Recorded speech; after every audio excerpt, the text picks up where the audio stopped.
What is up, Facebook world? This is Kimberly and Connor Tracy over here at Big Red SEO, tuning in on a Friday.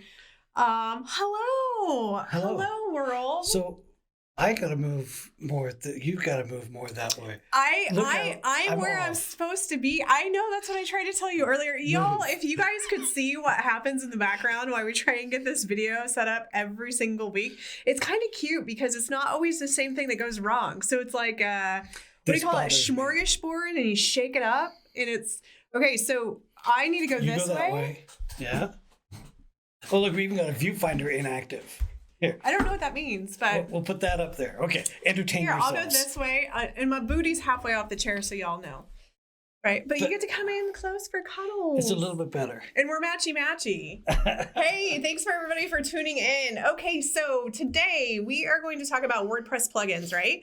But really quickly, if you guys are looking to get into video or Facebook Lives, like what I will say is sometimes it can be messy, and be okay with it being messy and unpredictable. And that's kind of what people love and enjoy. Like, yes, you wish that everything would like lay out perfectly. Oh, I wish it did. However, it doesn't always do that, right? And then in addition to that, Connor was able to get a new lens, which is a lot more crisp. So you guys can see it on Facebook now. And so it's like, there's a lot of work that goes on behind videos. There's a lot of things that happen just this week, let alone, the WordPress stuff, the Google stuff. There's a lot that happened. But besides my hair growth. Yeah, we got hair growth over here. But so we have different lights in Kim's office, yes, because the other ones were bothering her eyes. There was a difference. Well, if there was like really quickly, like we're in an office, awesome landlords, right? This used, see, that's already used to be a former bank location, right? Nothing against the bank at all, but it is an old building, and there's fluorescent lights, and then so. Me being a designer and being on the computers for as long as we are, right? I found that my eyes were getting really draggy, really quick, really fast. And the fastest way I can say that, because I'm also into energy, is I would go from a tank of 100% and I would drop like 80% in like less than 45 minutes, right? Which is not quick. Normal for me at all. So I would like go outside, take a walk, do something else, and then try to recoup again, right? And it took us a while to figure out. But then all of a sudden I was like, okay, out of everything eliminating in the patterns, what could it possibly be? So I actually had the landlord change the lights out to daylight lights, right? So it's more kind of like the daylight sunlight type of thing. It's like a bluer light. It actually has helped substantially, which is super, super cool. And I'm not so tired when I get off work. So like before. Still cranky. Right? So like before, Connor towards the end of the day would be like, gosh, my eyes are burning, or whenever he first wake up, and then we got you new glasses, right? So this is kind of like a PSA, take care of your eyes, y'all, take care of your bodies, especially if you're in front of computers. But for me, fluorescent's really harsh on my mind and my body, if that makes sense. So, yeah. But so, new lights, they're bluer. New camera. Yeah. Well, no, new lens. New lens, not for the new camera. And then we have our regular halo light that we have for lighting. Yeah. But it's created almost like a washed out look. And I have to figure that part out. It's cool. For next week. I think we look good. We look like we don't tan a lot. That we are in the central of Omaha, Nebraska in the winter. We look like we're from Nebraska, I just got to say. Yeah. So new lens anyway. It's a 22 millimeter f2. It's the one that's used for a lot for video blogging or vlogging, but it gets that little blurry background back here, but still has wide lens for us here. Yeah. And then we're running everything through a different software on the computer. Yeah. So we have arrived. If you can hear us, hi. And our microphone, of course, here now. Yeah, so right in the center, which he doesn't like seeing, right? So Connor likes everything to be operating but not seen. But sometimes you just can't do anything else but that. So it's like the old phrase, children should be seen and not heard. No. In this case, it's hear me, but don't see all of me. this. Yeah. So. Okay, cool. So today's episode, we actually wanted to bring and talk to you guys about plugins. With plugins, specifically, we're talking about WordPress. Damn it. Here's the camera. We're talking about WordPress, right? I'm just going to hide my screen altogether so you can't see anything. No, it's cool. So with this, right, if you don't have any experience with WordPress at all, just so you know what we do, we primarily design in WordPress only. In running this gig for as long as we have designed in anything and everything, right? And in our heart, SEO always comes first. And so we actually found that WordPress aligns the most with SEO because one, the stuff's in spots that it's supposed to be in, right? There is limited to no limitation in you being able to customize code in addition to some of the SEO stuff that he has to do based on how serious you are with SEO, right?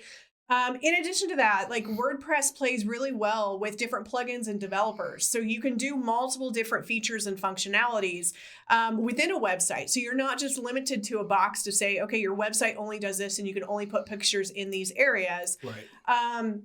And we have designed that way before. Yes. Yep. Absolutely. So instead, it brings in different functionalities that you guys can do and that you guys can utilize, right?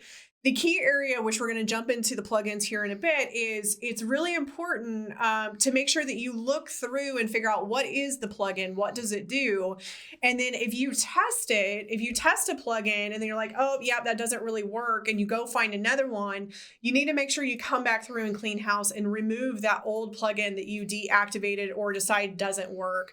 So, for example, we were in a prospect website last week.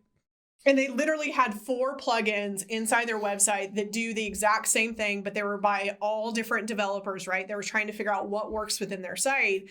3 of them were deactivated. 1 of them was activated. Well, the thing about plugins specifically is if it's installed in your website, even if it's not active, there's a file inside of your site that's like, if somebody knows what they're doing, can actually gain access.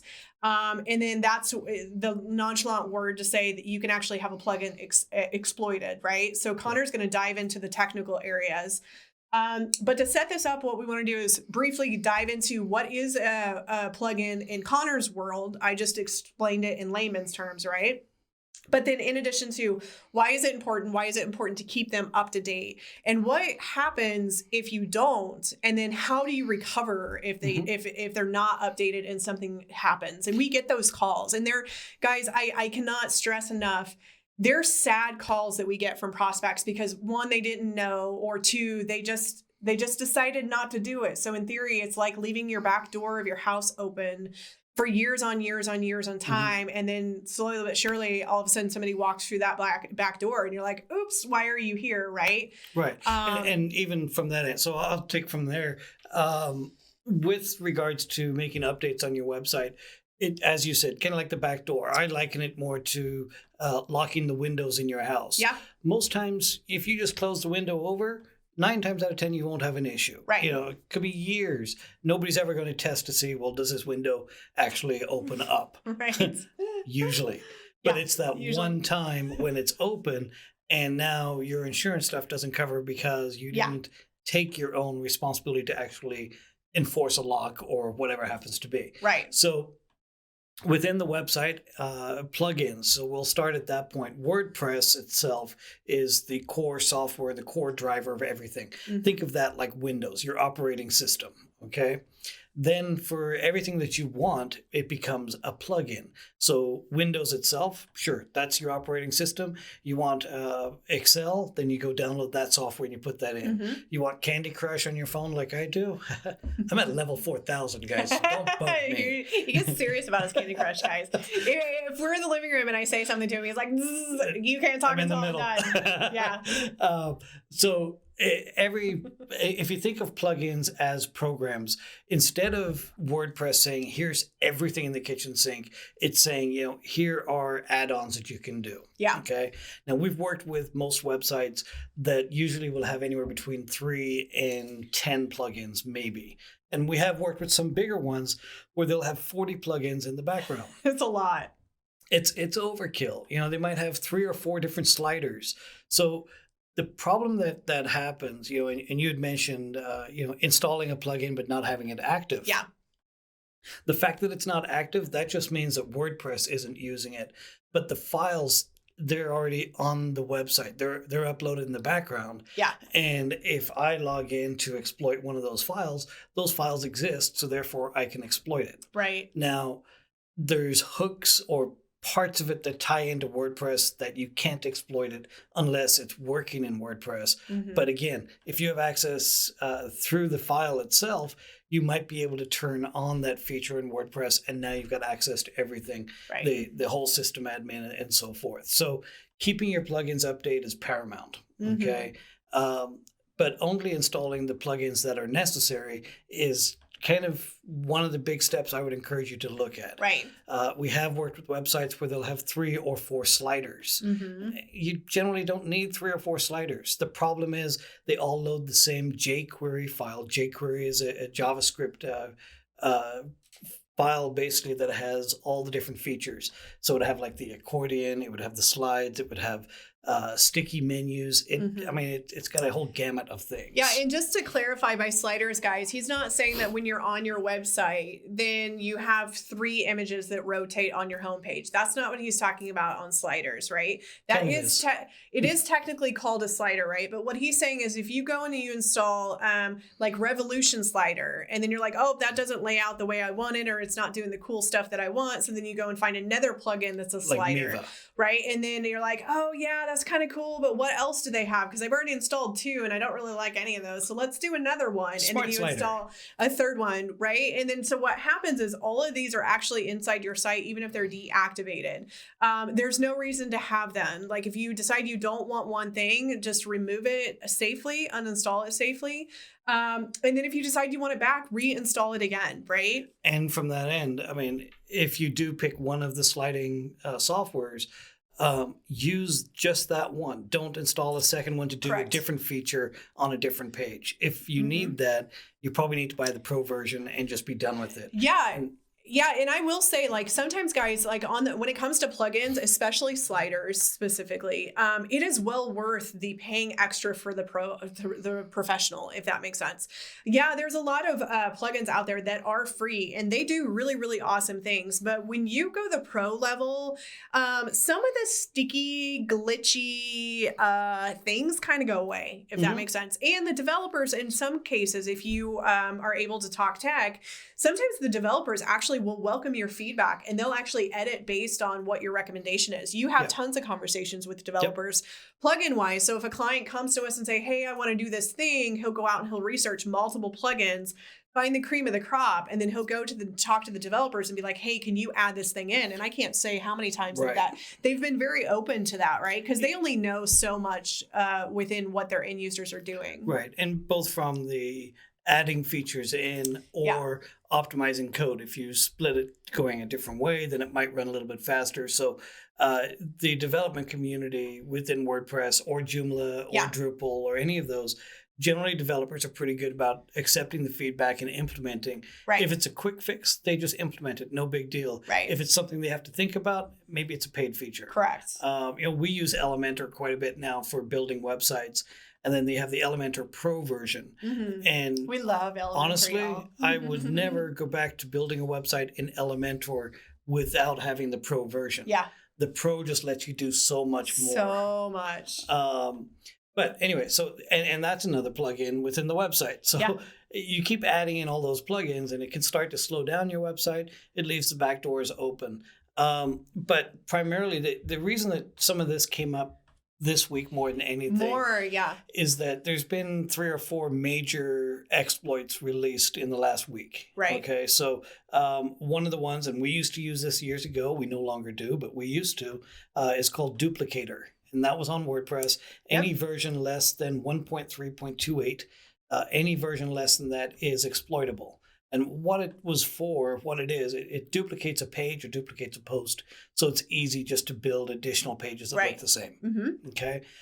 It's been downloaded and installed over 1 million times. So there's a lot of people that are potentially at risk with that exploit. Right. There's easy property listings. Again, that's that's in the real estate world for the most part.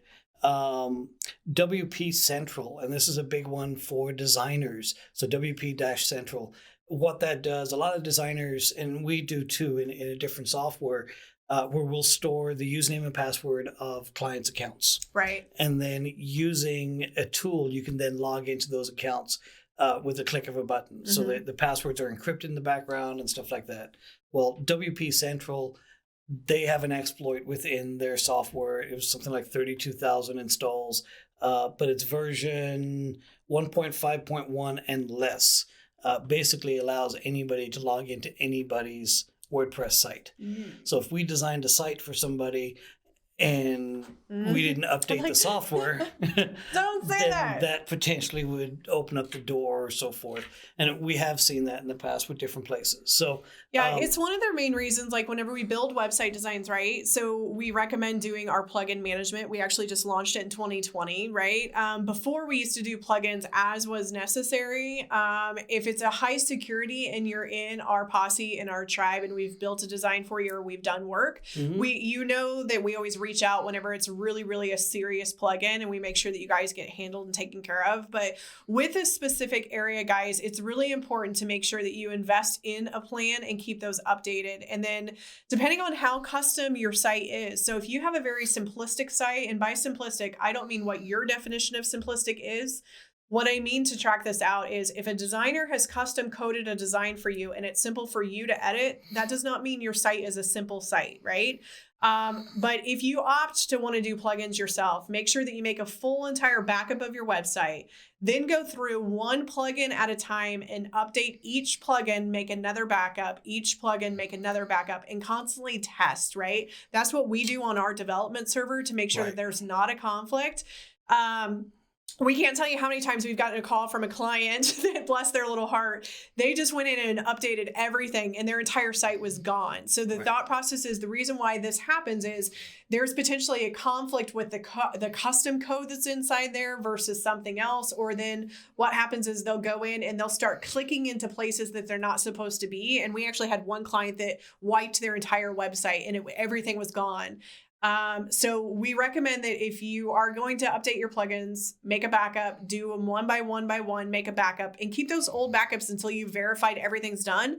Then go through and clean out all the backups except for the last backup, right? You don't need 13, 12 backups on your web hosting account, or somebody's going to come knocking and saying you have to upgrade your system. But I guess what I'm trying to say and what I'm trying to articulate is WordPress is a really, really, really good building model for a website. I mean, we're behind it 100%, right? There is your due diligence that you have to do in order to keep it maintained. So it's just like driving a vehicle. You're not going to buy a vehicle and never change the oil, right? That's not going to be good.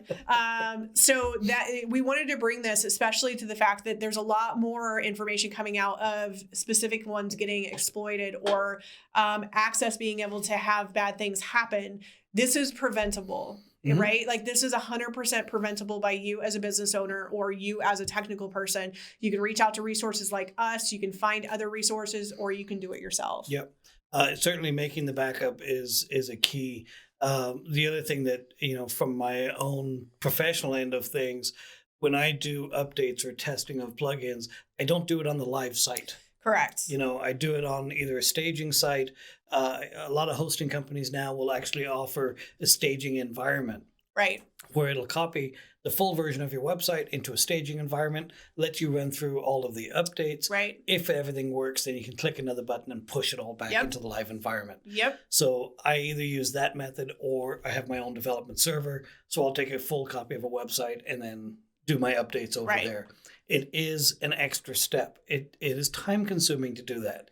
But it is well worth it, though. Better than your website being down for people, because that's never good. And I will say that a lot of times when there's external blogs or videos of people talking about WordPress versus something else, they do utilize the plugins and the ability to get exploited as one of the things that is knocked against WordPress. Really quickly, just to hammer it back home, the true benefit of the plugins is that you can have multiple different features and functionalities. Like developers come out, like there's so many developers out there, guys, that don't charge for plugins at all. They're like building them just because it's their zone of genius and they get really excited about it and they want to strategize and figure out how can they help the world. So then they go and create these awesome plugins. Some of them have where you can donate to them, or some of them don't charge at all. Other ones have professional professional versions that you can invest into, right? But the plugins allow a community environment for somebody to come through with a really cool tool, a feature and functionality. We've made some websites do some really cool stuff, right? Based on this. But yeah, so today we wanted the primary area to be about explaining what plugins are, the reason why to keep them updated, which is super, super important. So then the other part then is, how do you find out about Joshua's the here. vulnerabilities? Hey, Joshua. Hey, Josh. I didn't buy the bar yet, as you can see. Kim said I can. We'll see. He just wanted the whole store. He wanted all the square footage. I walked in, I'm like, I want everything. He was like, I want the whole building. Just keep this where it's at. Yeah, super fun. So one of the plugins that we use almost on every website is WordFence. And WordFence does a handful of different things, but it monitors your plugins and it keeps would-be hackers or people that are trying to guess usernames, keeps them out of your website. You can also buy the pro version. You're able to then block certain countries. So if you're in the US and you're never going to ship a product to somebody in China or somebody in Taiwan or somebody in England for that matter, go ahead and just block all those countries out of your firewall. Stop them from even getting into your website. It's not going to stop everybody. There are ways around those, the IP sniffers and things like that. Right. So, or an IP filter, I should say. So it does help, is what I can tell you.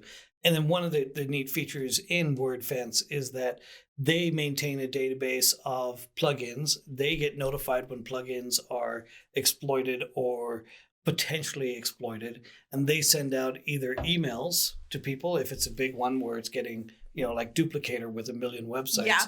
That was an email blast. But out of your own WordPress website, you would get an email of a list of any plugins that are out of date. Okay. So WordFence is a great one for that. Scurry, Scurry, S-C-U-R-R-I. Scurry. It's a security plugin. Again, similar stuff to the WordFence. Yeah. But it, again, sends out alerts to you. Now, I use other things. There's a database online called the WPVULNDB.com, and it's WordPress vulnerability. So if you do a search online for WordPress vulnerability database, let's see. Could you say that word one more time? The WordPress vulnerability database. Oh, you got it.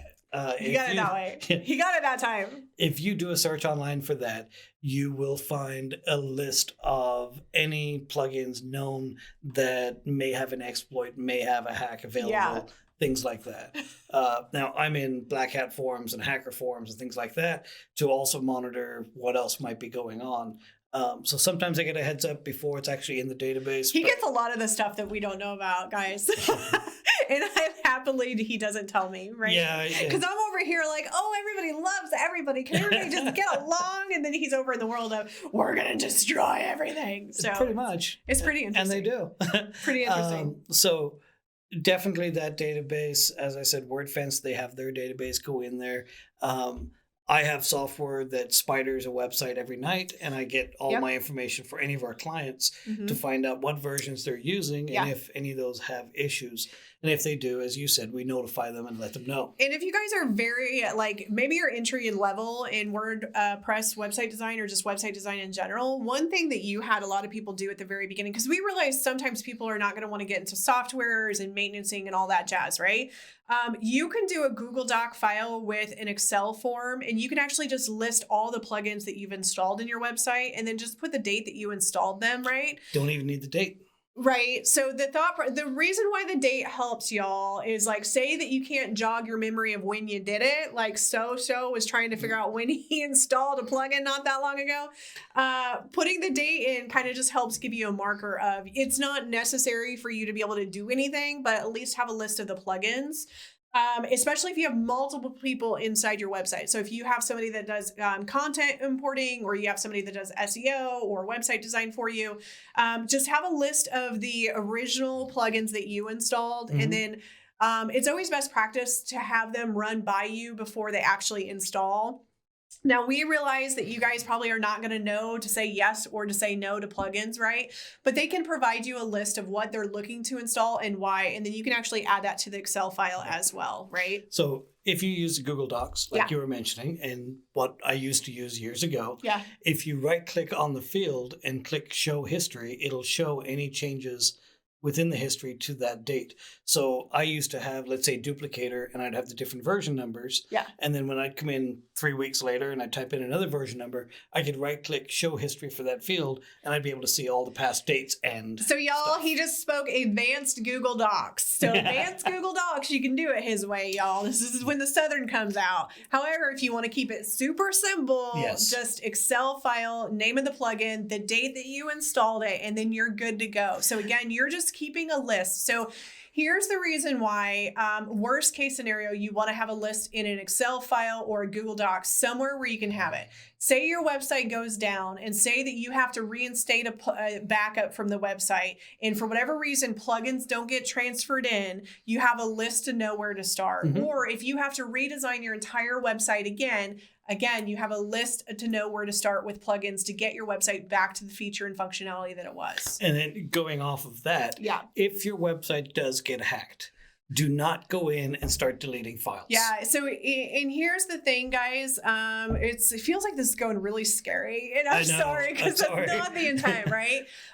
But sometimes when websites get compromised or exploited or hacked, a lot of times people don't know until it's too late. So what I mean by that is it's very common for hackers to get access to a site and they lay dormant for quite a while. And then all of a sudden they'll wreak havoc into some certain areas and certain situations. So if for whatever reason you feel like your site has been hacked, reach out to us. We can help you. There's a layer where we're able to help to a certain extent, and then it's like not in our ball game. But I will say the caveat with that is it has to be WordPress. We don't do anything in any other sites. Hacking, non-hacking, designing, non-designing. It's just, it's not our, we have fun. It's not what WordPress, I enjoy. Right? Really, that's what it comes down to. I don't enjoy it. So I don't use some of the other software. Cool. So do you have anything else? Like we have, thank you everybody for tuning in as well as the live and replay. Got Liz in there too. I think we were able to cover all of our bases of the stuff that we wanted. Anything else you want to add?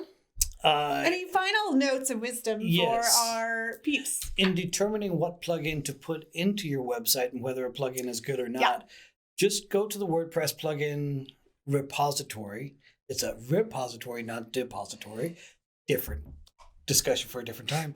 But if you go to that system, it'll show you how many times people have installed it and what kind of reviews it has. You can then click on the discussion. You can see the support. You can see whether the developer is supporting it.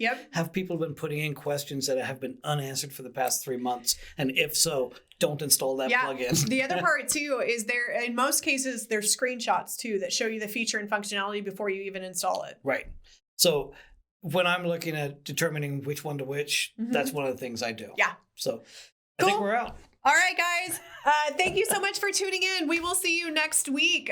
In the meantime, have a beautiful weekend. We hope this was of value. I'm not sure if you can still hear me, but if you cannot, happy Friday. If you can, like, comment, subscribe to our YouTube.